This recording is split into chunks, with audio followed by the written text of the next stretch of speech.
Hello everyone. इस video में हम लोग राजस्थान अधीनस्थ बोर्ड द्वारा सीईटी सीनियर सेकेंडरी लेवल परीक्षा में रीजनिंग से एक जो प्रश्न पूछा गया था रैंकिंग टेस्ट टॉपिक से उसको डिस्कस करेंगे।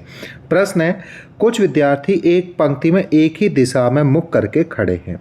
ठीक, जैसा कि आप देख पा रहे हैं मैंने एक आपके पास पंक्ति बनाई है, इसके दो एंड्स भी डिजाइन हो रखे हैं।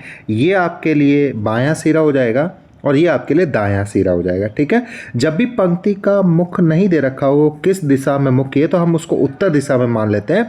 तो ये पंक्ति उत्तर दिशा की ओर मुख करके खड़ी हुई है और इस कारण हम लोग ये बोल रहे हैं कि ये तो होगा आपके लिए बायां सिरा और ये होगा आपके लिए दाहिना सिरा। चलिए अगली लाइन पढ़ते हैं।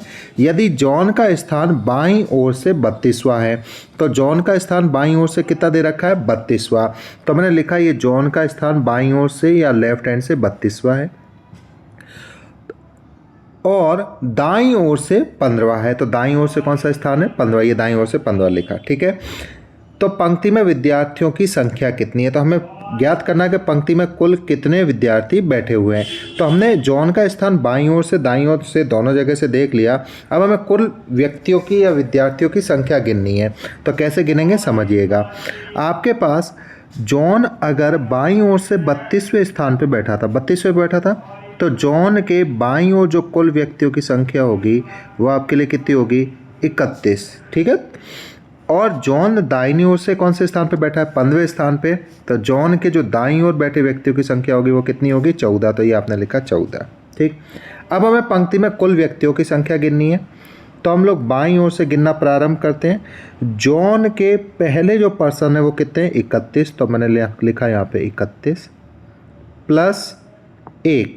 ये जो प्लस 1 आया है ये किसके लिए आया है जॉन, क्योंकि जॉन भी तो पंक्ति में बैठा हुआ है, उसको भी तो गिनोगे तो प्लस 1। फिर जॉन के दाईं ओर कितने व्यक्ति बैठे हैं 14। तो प्लस किया आपने 14।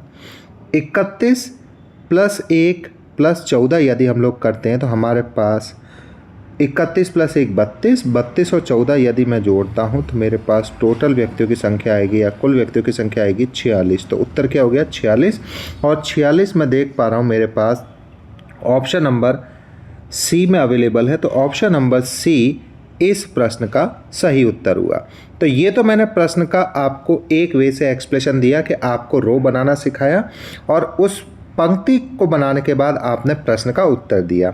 यदि हम लोग इस प्रश्न को डायरेक्टली फॉर्मूले से करना चाहें तो ध्यान दीजिएगा कि हमें फॉर्मूला क्या लगाना है कि जब भी इस तरह का प्रश्न आता है, जब एक ही व्यक्ति जैसे इस प्रश्न के अनुसार बात करें तो हमें जॉन की इंफॉर्मेशन दे रखी है, एक ही व्यक्ति का स्थान बाईं ओर से दिया जाए साथ ही साथ दाईं ओर से दिया जाए, तो हम क्या करते हैं कि जो बाईं ओर से स्थान है और जो दाईं ओर से स्थान है उन दोनों को जोड़ देते हैं और -1 कर देते हैं।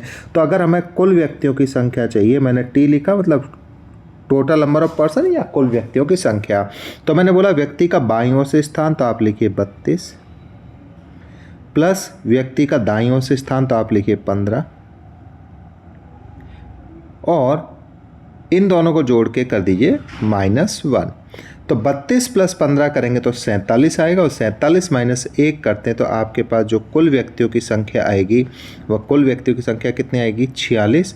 तो आपके पास कुल व्यक्तियों की संख्या कितनी मिली 46। ठीक है, तो ये आपके पास दूसरे वे से आंसर आया। तो 46 आपके पास कुल व्यक्तियों की संख्या हुई। तो हम लोग इसको फॉर्मूला साथ साथ पंक्ति दोनों माध्यम से कर सकते हैं। आशा करता हूँ सीईटी में आया हुआ प्रश्न आपको समझ में आया होगा और इसी तरह के प्रश्न रीजनिंग विषय से सीईटी एग्जाम में पूछे जाते हैं। यदि आप मेरे चैनल पे नए हैं तो चैनल पे आप वीडियोस को लाइक कीजिए, साथ साथ चैनल को सब्सक्राइब और अपने मित्रों के साथ शेयर कीजिए।